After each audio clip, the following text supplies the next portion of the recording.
and everybody could and should draw from that. You know, it's like, you know, you don't have to take people's advice, but it's nice to get an input and consider it, rather than say, I'm John Donne,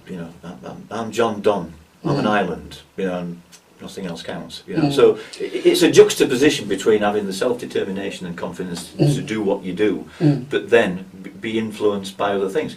Interesting thing on the radio last night, I was listening to what's his name? Well, it was after that actually. Fat Boy Slim. Oh yes. You know, and he did that big album, you know, and he was talking his way through how he still gets a buzz from that, and how he sampled different things that really excited him, and he wouldn't have been able to do that, you know, if he'd not had other musical experiences. And indeed, there's always a story in the paper that even well-known rap artists, you know, they're sampling bits of 70s this and 80s that. They found it somewhere and they integrate it. So that's about in the same way there's an endless river of song, there's an integration of what's gone before. Of nicking. Well, yeah. And then going to court. Yeah. Oh, well, at this very moment, Led Zeppelin are going yet again over Stairway to Heaven. So, oh gosh. Spirit are saying that it's theirs. It's theirs. Yeah.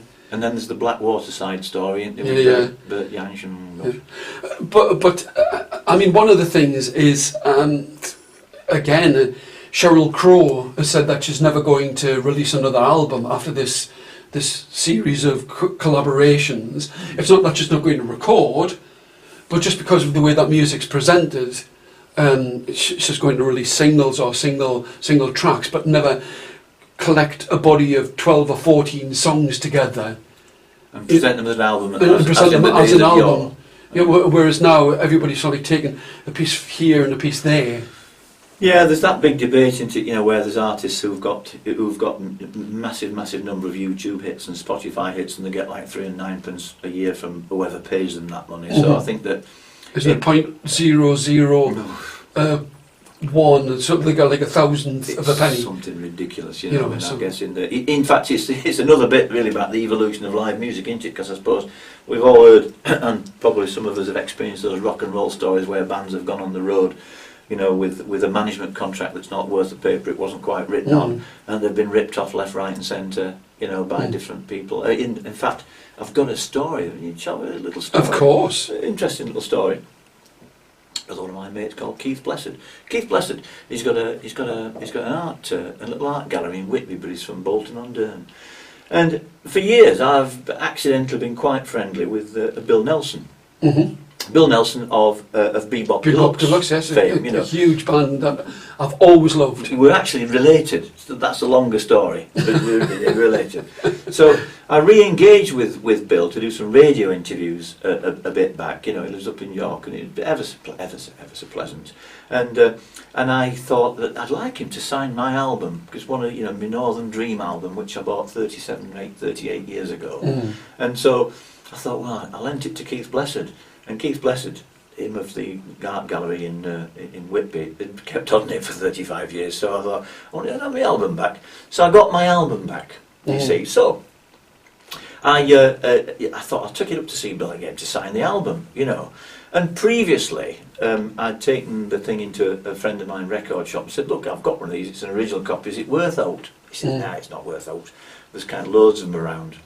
In conversation with Bill, you know, he signed the album sleeve for us, and he took the inside bit out, and all the lyrics were on a Guest Etna machine. He says, this is one of the originals. I says, what do you mean the originals? There's loads of them back. He says, no, he says, I recorded it with an ex-friend in Wakefield, you know, and we only printed 250 vinyl copies of this album. And then he said a few years later, when I was touring the United States with Bebop Deluxe, I could see all these albums, my albums, in record shops, so they'd been bootlegged, and they never got any money, right? And he said, actually, you've got one of the original copies because it's got the Guest Etna sleeve notes in there. So I thought it's another story, isn't it, about how people have been kind of sort of had a disservice done to them by music.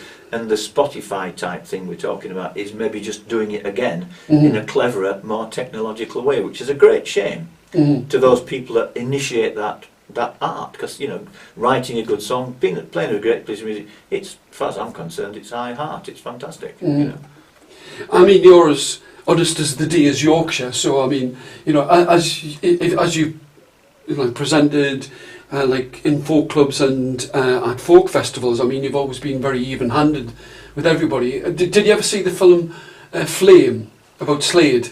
No, I didn't, unfortunately. I heard about it. Yeah, it certainly it was an eye-opener for me.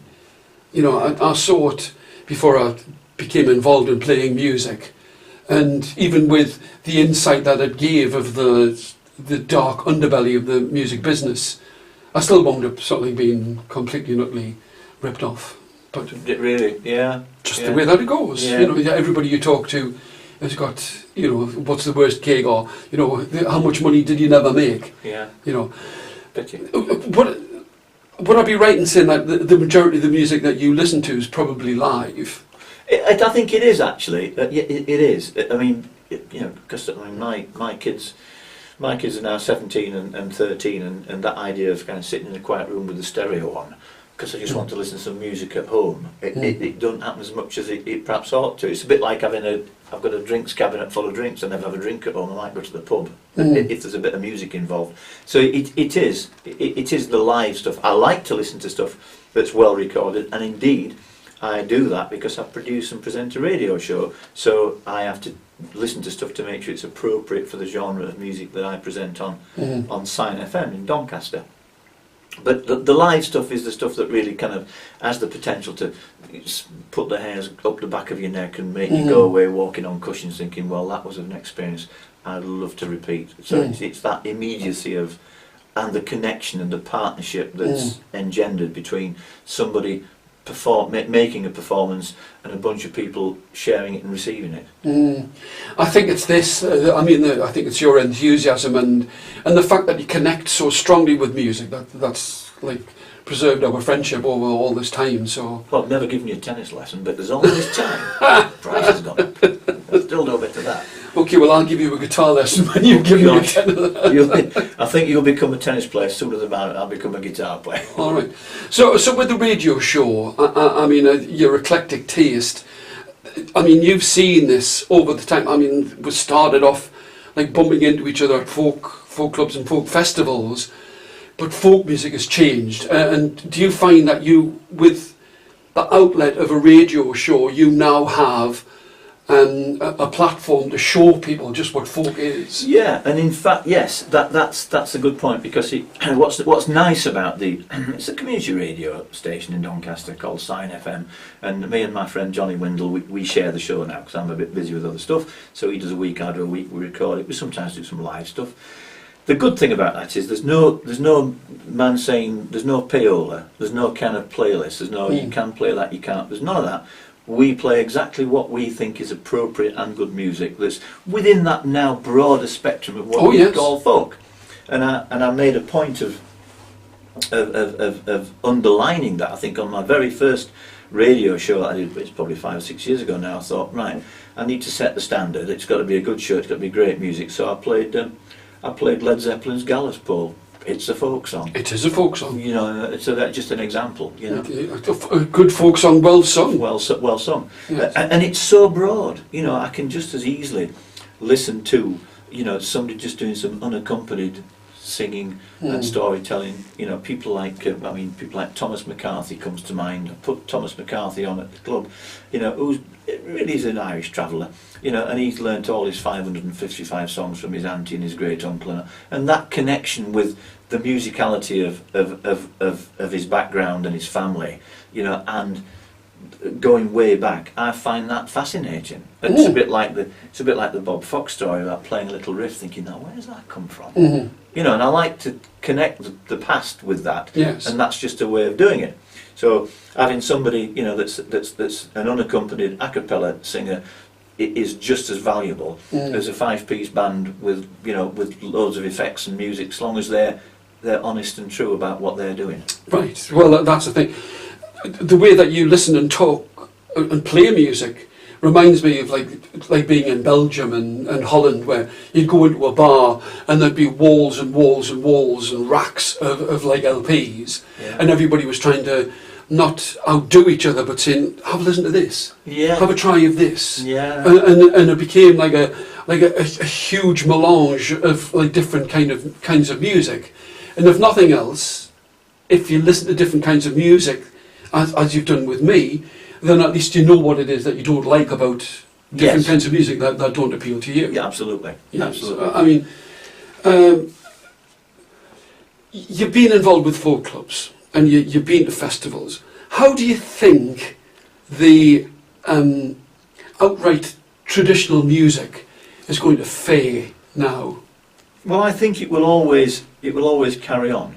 I think, and I guess that on thinking about it, that what I see is, I mean, I see there's a lot of great music out there, a lot of modern new bands doing old stuff that we'd recognise from the 50s and 60s in a modern way. But I also see certain people who are pretty high profile in the business who are really going back to the roots of the music, and getting to the core of the song and not trying to fancy it up. Whether it's a guitar player and accompany himself with a song. I think there's a place for that. I think that place will always be there, and I think its popularity will always ebb and flow, and nobody kind of knows why or how. I don't think we'll ever lose it. I certainly hope we don't lose it. Certainly. It's just there's this kind of brash, highly produced kind of music that seems to be almost masquerading as folk, and sometimes what people understand, you have spoken about it already, you could have 20 different performers up and then have 20 different kinds of folk music. Yeah. And I don't worry, I think that'll always be there, if nothing else, in academia. It'll be like written down, but it's just how we need to make sure it doesn't get lost completely. I agree, and I've got a theory about what maybe why that's the case. I mean, the stuff that comes across my desk, I suppose, for the radio show and in other ways, I do get presented with a lot of Americana stuff. No wrong with that whatsoever. But Absolutely not.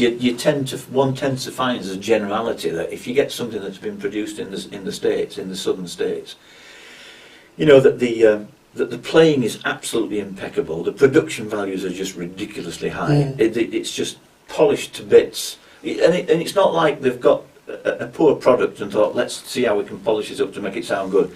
They just are so good at it, So I think that what we see on this side of the pond, I think that, and there's loads of crossover.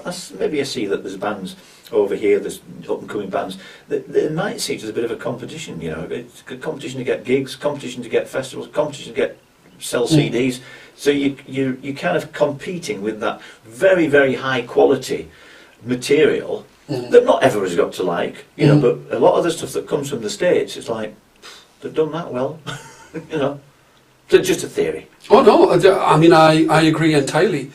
It's I suppose when we were younger, when you went to folk clubs, people would say, "Oh, he's far too professional." Oh, I've heard that one before.